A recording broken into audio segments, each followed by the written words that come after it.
Is your Citi card not working on Venmo? Don't worry.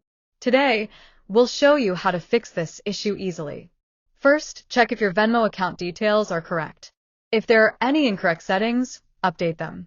Make sure your Citi card number, expiration date, and CVV are entered correctly. Even a small mistake can cause transaction failures. If your card has expired, replace it with a new one. Venmo does not accept expired cards.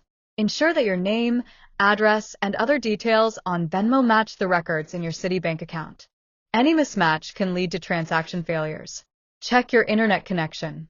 Weak networks or the use of VPNs may cause transaction issues on Venmo. Make sure you have a stable connection.